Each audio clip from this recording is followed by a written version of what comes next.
कल अपन ने पेंडुलम का टाइम पीरियड के लिए एक डेरिवेशन किया था कि उसका फार्मूला क्या बनेगा using the method of dimension.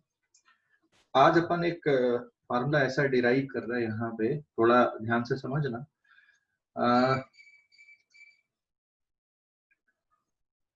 Viscous force act on spherical body. Viscous force act on spherical body। viscous force, ये क्या स्पेलिंग गलत हो गई है। viscous force act on spherical body is depends on, कौन कौन से फैक्टर पे डिपेंड कर रहा है वो मैं यहाँ पे लिख दे रहा हूँ, ठीक है। Viscous force on spherical body depends on first speed of body, speed या वेलोसिटी ऑफ बॉडी अपन लिखते हैं यहाँ पे, वेलोसिटी ऑफ बॉडी, ठीक है। Velocity of body. दूसरा किस पे डिपेंड कर रहा है, रेडियस ऑफ बॉडी, ठीक है। तीसरा फैक्टर किस पे डिपेंड कर रहा है, viscosity of medium, viscosity of medium, medium की विस्कोसिटी पे डिपेंड कर रहा है, ठीक है।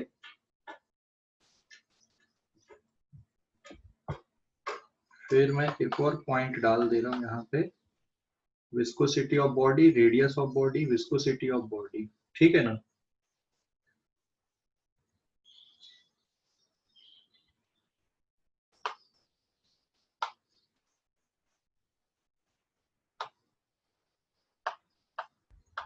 एंड मास ऑफ बॉडी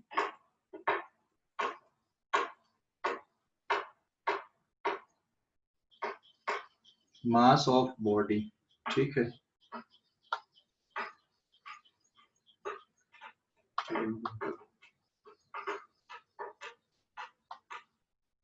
ये इतने फैक्टर पे बेटा ये डिपेंडेंसी है इसकी, viscosity of medium, velocity of body, radius of body, viscosity of body. तो क्या करना है आपको, देन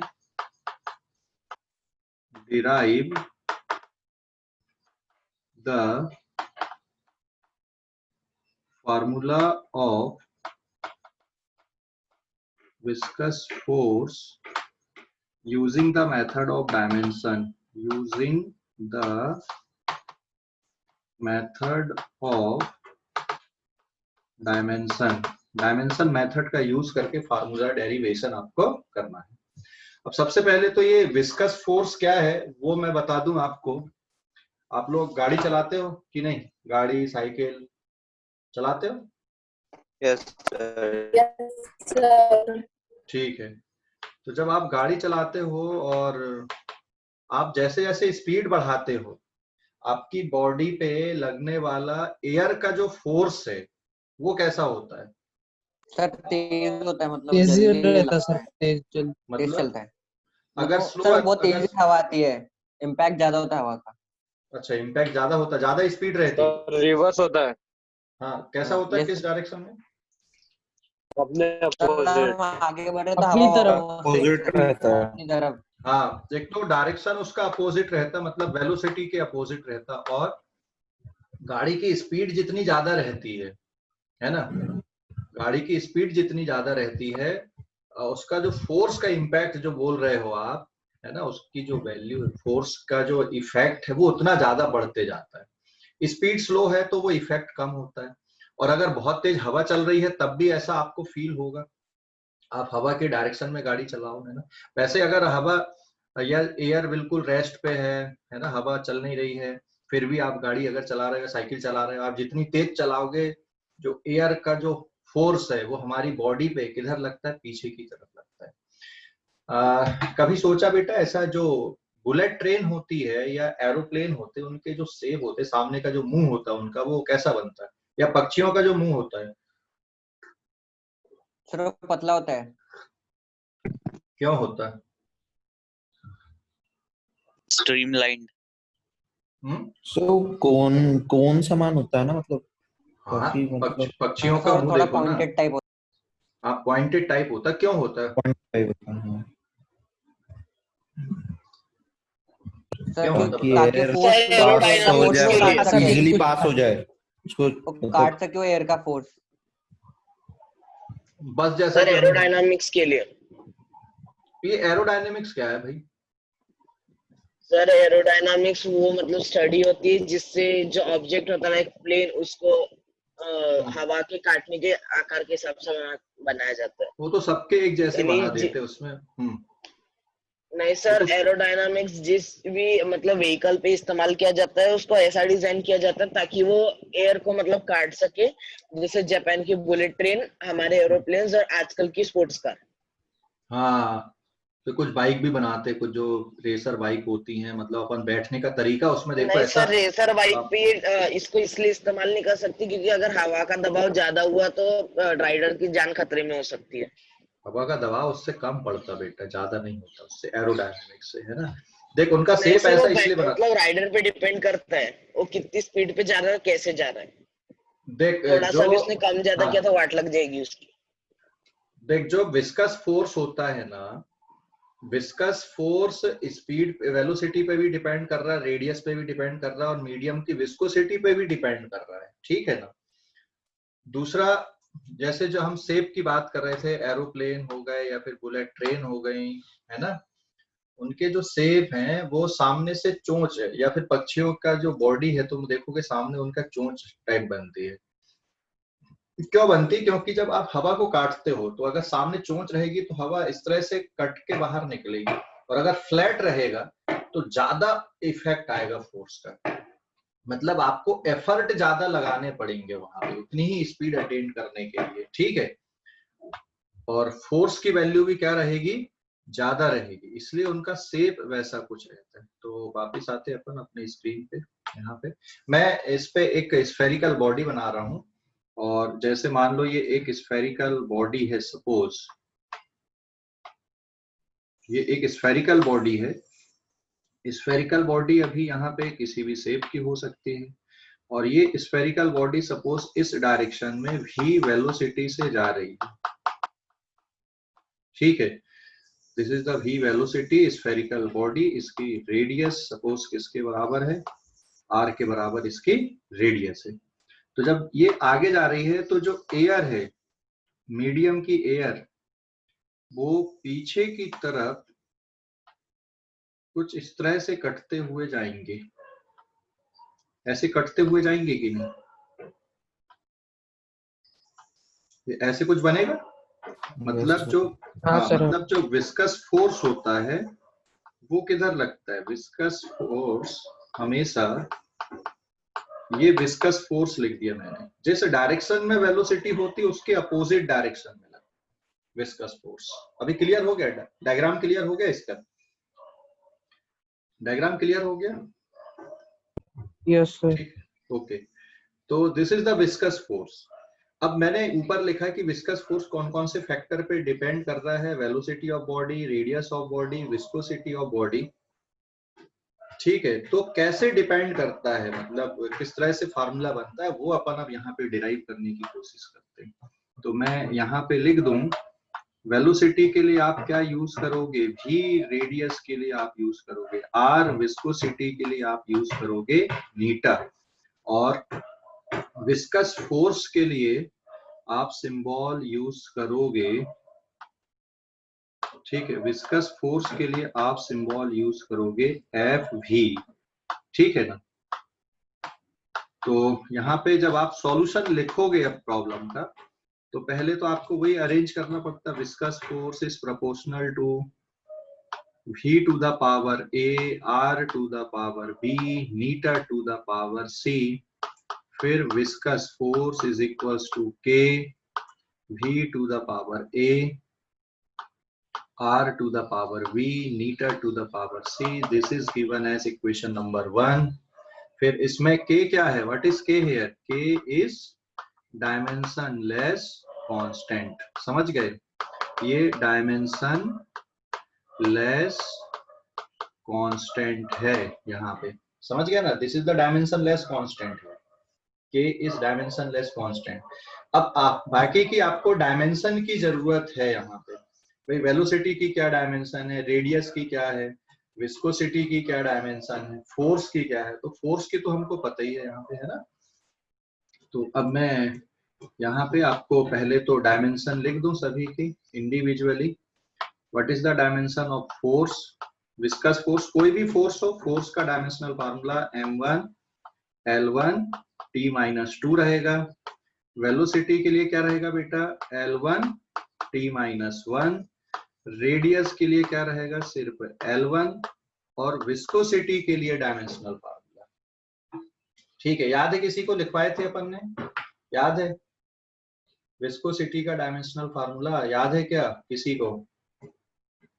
विस्कोसिटी का डायमेंशनल फार्मूला याद है? देखो कॉपी पे देखो, ढूंढो जल्दी से। कॉपी रखी ना पास में, जल्दी ढूंढो,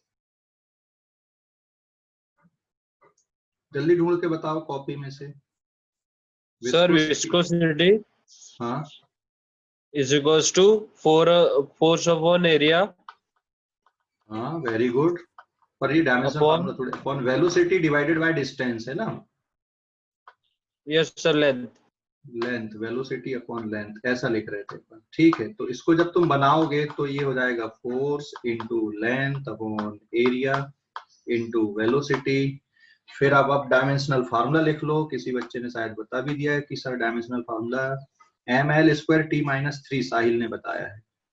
तो फोर्स के लिए आ जाएगा ml T-2 फिर l फिर l², फिर l T-1। तो गलत बताए थे यार साहिल, एक l से एक l कैंसिल हो गया और ऊपर जाएगा ये, तो कितना बचेगा? m l की पावर -1 t की पावर -1 2 नहीं -1 बचेगा ना, -1 नीचे भी है तो, है ना। तो ये विस्कोसिटी का dimensional formula m to the power 1 l to the power -1 t to the power. हाँ बोलो सर। वो साइन बता दीजिए एक बार, कौन सा है वो सी पावर है जिसका? तो साइन का सिंबल क्या है? नीटा, नीटा बोलते हैं उसको, नीटा। ठीक है, नीटा मतलब विस्कोसिटी के लिए सिंबल यूज किया था, नीटा। ठीक है, अल्फा बीटा गामा जो ग्रीक सिंबल्स होते हैं वो यूज किए। ठीक है, विस्कोसिटी के लिए। क्लियर हो गया क्या? उसका डायमेंशन फार्मूला, उसका डायमेंशनल फार्मूला देखो वहां पे लास्ट में बताया मैंने। Dimensional formula m to the power 1। Dimension formula last step नहीं समझी सर। बिल्कुल लास्ट वाली स्टेप। अच्छा, उसका जो फार्मूला है विस्कोसिटी का, force upon area divided by velocity upon length, वो तो अपन बाद में करते हैं, बट यहाँ पे ये समझ गए फार्मूला हो गया। फिर उसको रीअरेंज कर लो आप, फार्मूले को आप रीअरेंज कर रहे हो ना। ठीक है, फार्मूले को आप रीअरेंज कर रहे हो, अगर दोबारा देख ले भाई वहां पे फार्मूला रीअरेंजमेंट समझ गए कि नहीं? Viscosity neta is equals to force into length upon area into velocity। ये समझ गया कि नहीं इतना? Yes sir. हाँ, अब यहाँ पे तो फोर्स का फार्मूला लिखना। फोर्स का डायमेंशनल फार्मूला क्या होता है? m1 L1 T-2। लेंथ का क्या होगा? L1। एरिया का क्या होगा? L²। एरिया का L² आएगा ना, और फिर से वेलोसिटी है तो वेलोसिटी का L1 T-1 हो जाएगा। तो एक L1 से ये L1 कैंसिल हो गया तेरा, है ना? अरे भाई समझा? और m टू द पावर 1 बचेगा। नीचे l की पावर 2 है और न्यूमरेटर में l की पावर 1 है, तो सॉल्व करने पे l की पावर -1 बचेगा। फिर टाइम पे ऊपर पावर -2 है, नीचे -1 है, तो ये भी सॉल्व करने पे -1 बचेगा। देख अलग अलग कर ले, t की पावर -2, t की power -1। So after solving t की पावर -2 फिर t की पावर +1 बचेगा t की पावर -1। अभी समझा? अरे भाई समझा कि नहीं? हेलो, किसने पूछा था? Yes sir. समझ गया अभी? सिमिलरली L के लिए तो m to the power 1, L to the power -1, T to the power -1, this is the dimensional formula of viscosity. ठीक है, तो अब अगले पेज पे जाते हैं अपन। अब अगले पेज पे कहाँ पे अपने को वैल्यू पुट करना है? इक्वेशन नंबर 1 पे, मतलब जो भी अपने डायमेंशन लिखे वो डायमेंशनल फार्मूले की वैल्यू को अपने को वहां पे पुट करना है। ठीक है, तो आगे बढ़ते हैं अपन page number 2।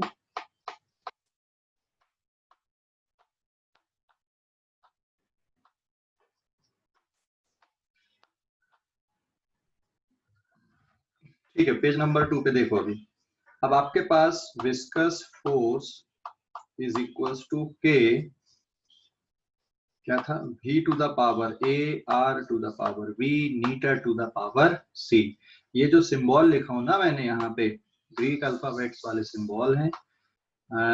Alpha, beta, gamma, नीटा, डेल्टा, ऐसा भी बनाते हैं, ऐसा भी बनाते हैं, sigma.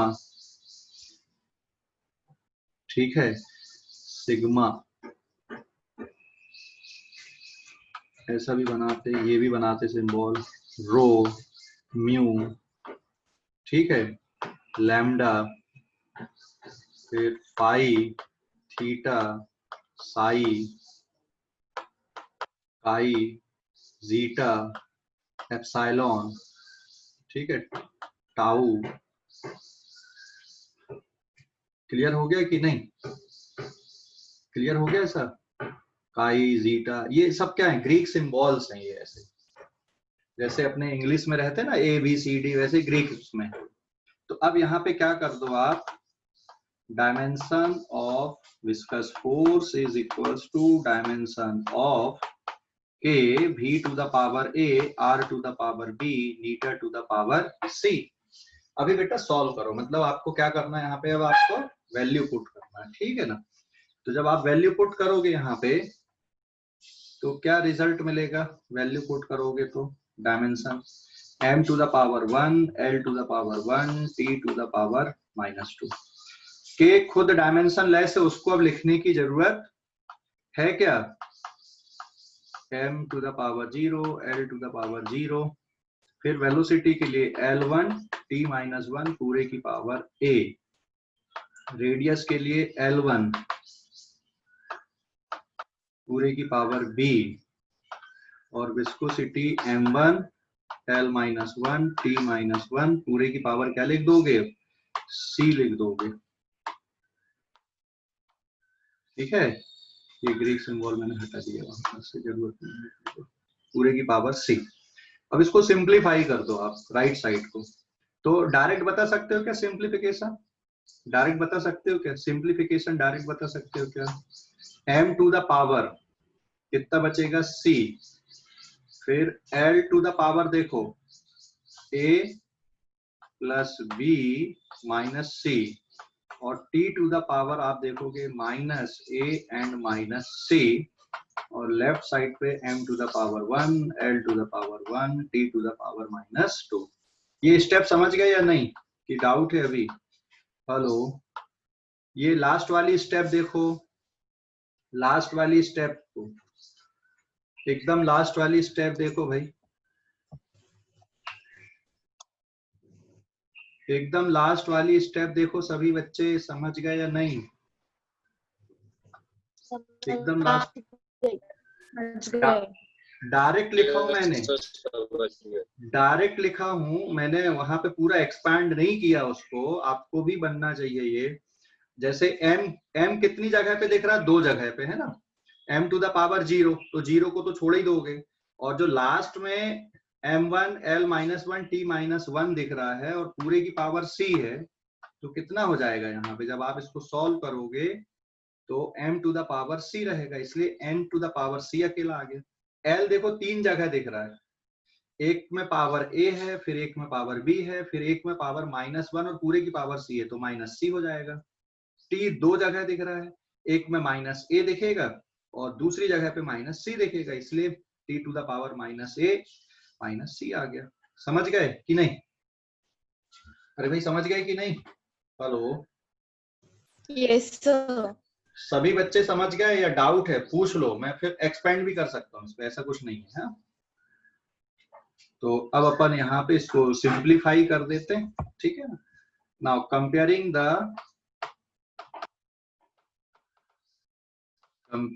The power of same base, power of same base की पावर को कंपेयर कर दो। तो क्या आ रहा कंपैरिजन करने पे? m में पावर लेफ्ट साइड में 1 है, राइट साइड में c है, हो गया m। उसके बाद l के लिए कंपेयर करना आपको, ठीक है ना। l के लिए जब आप कंपेयर करोगे तो कितना आएगा देखो। अभी l के लिए लेफ्ट साइड पे 1, राइट साइड पे a प्लस बी माइनस सी, जिसमें c की वैल्यू आपको पता चल गई है। c की वैल्यू कितनी है आपकी? 1 है, तो a प्लस बी माइनस 1 और 1 हो जाएगा 2, तो a plus b equals to कितना बचेगा? 2 बचेगा। अब आपको एक और निकालना बाकी है यहाँ पे t के लिए। तो t में लेफ्ट साइड में -2 है और राइट साइड में -a एंड -c है, और इस पे आपको c की वैल्यू पता है -a1। बेटा इसको जब सिंप्लीफाई कर रहे हो आप तो -2 + 1 equals to -a। So what is the value of a? a की वैल्यू यहाँ पर से निकल के आ गई। सॉल्व करने पे कितनी निकल के आ गई यहाँ पे? a की वैल्यू 1 बचेगी, 1 बचेगी। हाँ, अब ये जो 1 है इसको ये वाली इक्वेशन में पुट कर दो। तो इस इक्वेशन में आप पुट कर रहे हो अगर, तो 2 = 1 + b, so therefore b = also 1, मतलब a b c तीनों की वैल्यू 1 आ गई यहाँ पे, है ना। तो अब आप फर्स्ट तीनों की वैल्यू 1 आ गई। की वैल्यू तो -1 आएगी ना? नहीं ना बेटा, अच्छे से चेक करना, कहाँ -1 आ रही है। ठीक है, यहाँ देखो आपके पास -2 क्या दिख रहा है? आपके पास दिख रहा है -2 + 1 इक्वल्स टू -a। तो लेफ्ट में बचेगा -1 फिर -a, माइनस माइनस कैंसिल हो जाएगा। अभी समझ गए? हाँ, तो सभी की वैल्यू क्या आ गई अपनी? हाँ, so therefore a = 1, b = 1 and c = 1। तो आप अब क्या लिखोगे? फ्रॉम इक्वेशन नंबर 1 क्या था आपके पास? विस्कस फोर्स का जो फॉर्मूला था, that is k, this is dimensionless constant v r नीटा, यही था ना। v to the power a, r to the power b, Neeta to the power c। so therefore viscous force can be written as k, v to the power 1, r to the power 1, Neeta to the power 1। ये आ गया बेटा यहाँ पे, है ना। तो actual में k की जो वैल्यू होती ना, एक्चुअल k की जो वैल्यू होती है, जो डायमेंशन लेस कांस्टेंट है, उसकी वैल्यू 6 पाई होती है, ठीक है ना। 6 पाई मतलब जो एक्चुअल फार्मूला होता है विस्कस फोर्स का स्फेरिकल बॉडी में, 6 पाई r नीटा v, इस तरह से लिखते हैं। तो ये k की वैल्यू यहाँ पे पता नहीं चलेगी आपको, वो तो जब आप ये चैप्टर पढ़ोगे, ये एक्चुअल में लॉ है पूरा, जिसको आप स्टोक्स लॉ बोला जाता है, वो वहीं पर से पता चलेगा, यहाँ से पता नहीं चलेगा। यहाँ से आप हाँ जनरली किस पे डिपेंडेंसी, किस तरह से डिपेंडेंसी, वो बता सकते हो। तो बट एक्चुअल में k की वैल्यू 6 पाई है जैसे, तो वो इस मेथड से पता नहीं चलता। तो ये इसका ड्रॉबैक है इस मेथड का, समझ गए ना। मैंने कल भी बताया था, हर दिन बोलता हूँ मैं, इस मेथड का ये ड्रॉबैक है ना। आपको जो सामने के जो कांस्टेंट आते हैं, उन कांस्टेंट की वैल्यू इसमें से पता अपने को नहीं चलती। समझ गए? अभी कोई डाउट है इस पे? अरे कोई डाउट है? ये पूरा जो कैलकुलेशन की है अपन, ठीक है। अभी इस पेज का स्क्रीनशॉट ले लो आप लोगों, ले लो स्क्रीनशॉट इस पेज का। यस सर, ले लिया सर पहला पेज का भी लेना है। ठीक है।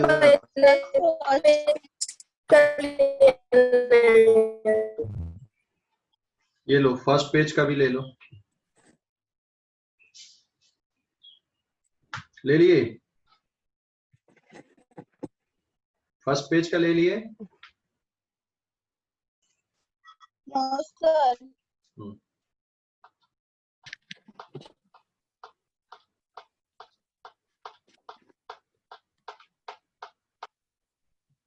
पेज नंबर 3 पे। हाँ, अब कुछ नया क्वेश्चन देखते हैं अपन इस पे। Page number 3।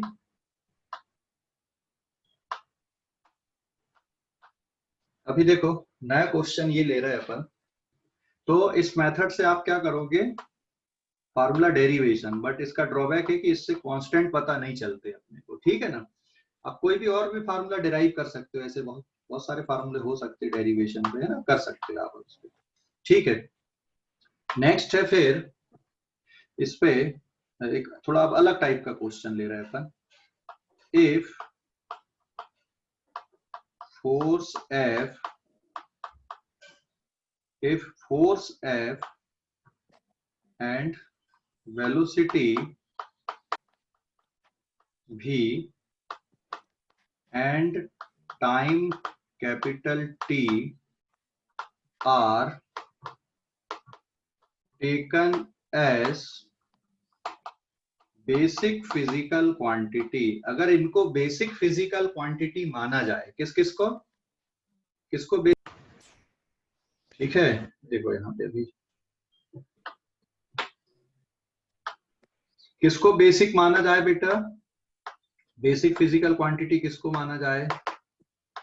अगर मान लो force F, velocity V and time T को, टाइम टी, हाँ टाइम T, मतलब ये सिंबल यूज करना अपने को, फोर्स के लिए F सिंबल यूज करना है, वेलोसिटी के लिए V सिंबल यूज करना है, टाइम के लिए कैपिटल T सिंबल यूज करना है। अगर इनको अपन बेसिक फिजिकल क्वांटिटी मानते हैं, ठीक है, या फंडामेंटल फिजिकल क्वांटिटी मानते हैं, ठीक है, if these are the basic physical quantity,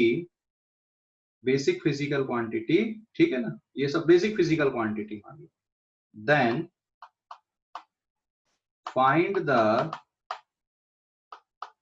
find the dimension of mass and length। Mass और लेंथ की डायमेंशन आपको बताना है, मास एंड लेंथ किसके टर्म पे? In terms of F V T, ठीक है। ये क्वेश्चन है। अभी कोई बताओ आप में से कितने बच्चे इस क्वेश्चन को समझ गए कि क्या है क्वेश्चन? अगर फोर्स F को, वेलोसिटी V को और टाइम T को आप फंडामेंटल फिजिकल क्वांटिटी मानते हो, ठीक है ना, तो मास की डायमेंशन, लेंथ की डायमेंशन क्या होगी, किसके टर्म पे लिखना आपको? फोर्स के टर्म पे। जैसे फोर्स का dimension formula m1 l1 t-2 होता है, लेकिन वहां पे आपने मास, लेंथ और टाइम बेसिक था, और वो है एक्चुअल में, लेकिन अपन ने क्वेश्चन में ट्विस्ट कर दिए कि भाई नहीं, हमको मास और लेंथ को बेसिक नहीं मानना, हमको फोर्स और वेलोसिटी को बेसिक फिजिकल क्वांटिटी मानना। तो होती नहीं है, मतलब क्वेश्चन बनाने का है बस रीजन ये। तो फिर आपको मास और लेंथ को कैसे लिखोगे, मास और लेंथ का डायमेंशनल फार्मूला आप कैसे बनाओगे? समझ गए कि नहीं? अरे भाई समझ गए क्वेश्चन समझ गए? मास और लेंथ का डायमेंशनल फार्मूला आपको अब बनाना है कि भाई मास और लेंथ का डायमेंशनल फार्मूला कैसे बनेगा, ठीक है। क्या करोगे यहाँ पे, देखो अभी सॉल्यूशन, तो सॉल्यूशन में आ जाएगा आपको, जैसे पहले मास का निकालना है कि भाई मास का डायमेंशनल फार्मूला क्या आ रहा है, तो मैं डायरेक्ट बता रहा हूँ अभी सीधे मास m is proportional to force to the power a, velocity to the power b and t to the power c, ऐसा लिखोगे आप इसको। समझ गए कि नहीं? मास को कैसा लिखना पड़ेगा? Proportional to force to the power a, velocity to the power b, time to the power c। तो अब डायमेंशनल फार्मूला लिखना, यहाँ पे पहले जब प्रोपोर्शनलिटी का साइन हटाओगे तो कांस्टेंट लगाना पड़ेगा, और ये कांस्टेंट कैसा होता है पता ही है आपको, कैसा होता है ये कांस्टेंट? डायमेंशन लेस कांस्टेंट है, dimensionless m to the power 0, है ना। This is m to the power 0, l to the power 0, t to the power 0। तो आप लिखो चाहे ना लिखो डायमेंशन। अब आपको क्या करना है यहाँ पे, now dimension of mass equals to dimension of k f to the power a, फिर v to the power b, t to the power c। ठीक है ना, ये करना बेटा यहाँ पे। तो डायमेंशन ऑफ मास कैसे लिखोगे, m to the power 1, l to the power 0 और t टू द पावर भी 0 आएगा। फिर राइट साइड में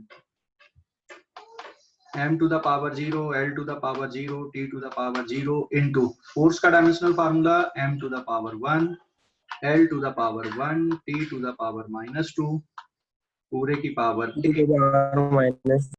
l1, t की पावर -1 पूरे की पावर b और t टू द पावर 1 पूरे की पावर क्या आ जाएगी, c आ जाएगी। अब इसको सिंप्लीफाई कर दो आप, है ना, लेफ्ट और मतलब राइट साइड को। और उसके बाद क्या करना, आपको पावर को इक्वेट करना है। उसके बाद पावर को इक्वेट करना, ठीक है। तो m टू द पावर कितना बचेगा, देखो जरा, सिर्फ a बचेगा, m to the power a बचेगा ना, एक ही जगह है ना, बाकी तो 0 दिख रहा है। l की पावर कितना बच रहा है, देखो a प्लस b बच रहा है l की पावर में, और t की पावर में क्या बच रहा है, -2a -b प्लस c बच रहा है ना। तो लेफ्ट साइड में आपका पावर कुछ चल रहा नहीं सर स्क्रीन में। ये सर अटक के चल रहा है, स्क्रीन में अटक के चल रहा है थोड़ा। हाँ बस, तो अभी आ जाएगा। अभी दिख रहा है, अभी बराबर आ रहा है स्क्रीन बराबर अभी कि नहीं? हाँ अभी आ रहा है सर, अभी आया। ठीक है, पूरा देखो अभी वहां पे लास्ट वाली स्टेप देखो पूरा बराबर आ रही कि नहीं, लास्ट वाली स्टेप बराबर आ रही कि नहीं बेटा, एकदम लास्ट वाली स्टेप देखो बराबर आ रही है क्या, एकदम लास्ट वाली step m to the power बराबर है। ओके ठीक है ना, ये लास्ट वाली स्टेप समझ गए। अब क्या करना रहता है आपको, यहाँ पे पावर को कंपेयर कर दो, comparing the power, comparing the power of same base, power of same base की पावर को कंपेयर कर दो आप। तो m में क्या जाएगा आपका भाई, इधर पे लेफ्ट में 1, राइट पे a, फिर l में क्या आ रहा है देख लो आप, लेफ्ट में 0, राइट में a plus b। Is it clear? तो a की वैल्यू 1 आ गई, तो फिर यहाँ पे आपका हो जाएगा 0 equals to 1 plus b। This implies that -1 equals to -1। हाँ, अब आपका क्या बचा है t, तो t में लेफ्ट में कितना है 0 और राइट में है -2a -b plus c। Is it clear? तो आप इसको कैसे सिंप्लीफाई करोगे, 0 इक्वल्स टू -2, a की वैल्यू 1, b की वैल्यू फिर से -1 प्लस c, तो ये हो जाएगा -2 प्लस 1 प्लस c, इधर 0 सॉल्व कर देना तो ये हो जाएगा 1 equals to c equals to 1। हाँ, तो ये निकल गया आपका, है ना। अभी समझ गए? अरे भाई समझ गए कि नहीं, ए बी सी की वैल्यू निकल गई ना, ए बी सी की वैल्यू निकल गई, तो डायमेंशन ऑफ मास आपका निकल के आ गया। तो this is the equation number 1। A B C, A की वैल्यू 1, बी की वैल्यू -1 और सी की वैल्यू क्या है, 1 है। सो व्हाट इज द डायमेंशन, इसका डायमेंशनल फार्मूला क्या आ गया, फिर फोर्स का डायमेंशनल फार्मूला मैं यहीं पे लिख रहा हूँ, इसी पेज पे लिख दे रहा हूँ यहाँ पे, है ना। फोर्स का डायमेंशनल फार्मूला क्या बन गया बेटा, तो सॉरी, मास किसके बराबर लिख रहा है आप यहाँ पे, m इक्वल्स टू, k को छोड़ दो, आपको k लिखने की जरूरत नहीं है, f to the power a, v to the power b और t to the power c है। तो m, k को लिखने की जरूरत नहीं है, force to the power 1, velocity to the power -1 और t to the power +1। So this is the dimensional formula of mass। ये मास का डायमेंशनल फार्मूला आ गया इसमें, ये इस तरह से आया। समझ गए अभी कि नहीं? अरे भाई समझ गए? Yes sir. हाँ, अब इसी मेथड से बिल्कुल सेम मेथड आपको अडॉप्ट करना है यहाँ पे, और किसका डायमेंशनल फार्मूला लिखना है, निकालना है आपको, लेंथ का डायमेंशनल फार्मूला निकालना है। चलो निकालो जरा, मैं 2 मिनट का टाइम देता हूँ आपको, फटाफट निकाल के बताओ लेंथ का। तो length equals to K F to the power A V to the power B T to the power C, सब कुछ वैसे ही रहेगा, लेकिन जहां पे एम था वहां पे एल आ जाएगा, और बाकी सब कुछ कंपैरिजन वैसे ही रहेगा, है ना। चलो आप ट्राई करो फटाफट इसको, 2 मिनट है आपके पास में। क्वेश्चन है, if gravitational constant g, speed of light c and time t are taken as basic physical quantity, find the dimension of force f in terms of GCT, है ना। आपने जब सॉल्यूशन लिखोगे तो force is proportional to g to the power a, c to the power b, t to the power c। So f equals to k g to the power a, c to the power b, t to the power c। इसमें k क्या है, k is dimensionless constant as usual, जो अपन पहले से पढ़ते आ रहे हैं, ठीक है ना।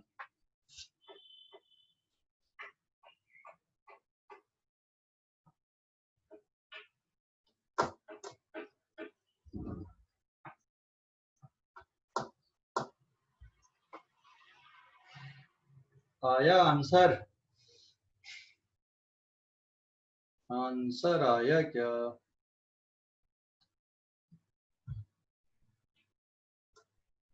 राइट साइड में मैंने सबकी डायमेंशन लिख दिया, बस आपको अभी यहाँ पे सिंप्लीफाई करना, अलजेब्रा करना, मतलब यस सर मेरा आ गया।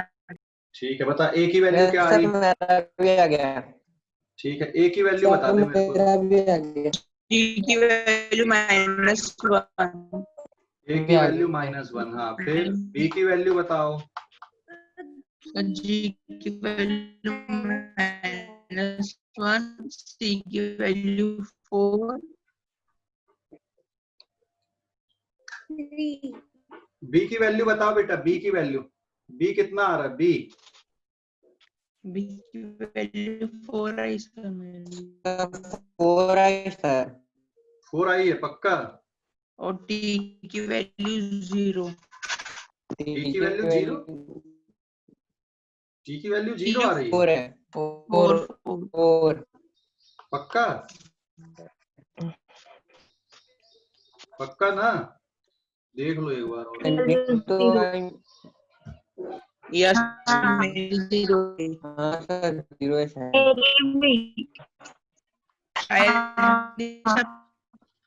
Yes sir. ठीक है, देख लो अभी फटाफट देख।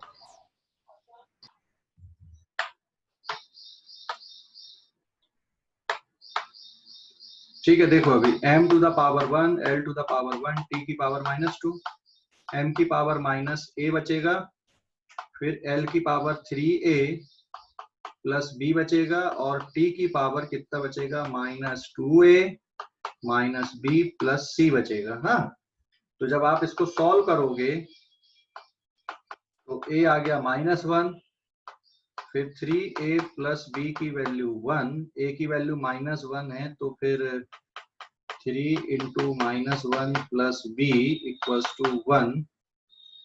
ओके, तो ये सॉल्व करने पे कितना बचेगा अभी, b इक्वल्स टू 4 हो गया।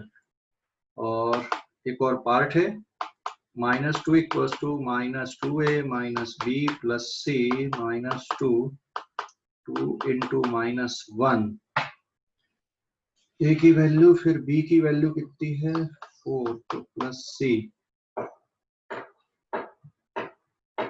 तो ये -2 plus 2 -4 plus c equals to -2, तो ये कितना हो जाएगा इधर पे आके -4 c की वैल्यू 0 आ रही बेटा, यहाँ पे c की वैल्यू 0 है, ठीक है। c की वैल्यू 0 आ रही, देख लो। a is -1, b is 4 and c is 0, ठीक है। c की वैल्यू 0 है, तो अब आपका डायमेंशनल फार्मूला बन गया यहाँ पे फोर्स का। तो क्या डायमेंशनल फार्मूला आ गया, therefore force F equals to g to the power -1, c to the power speed of light की four. पावर क्या आ रहा है 4 4 और t 0. the power 0.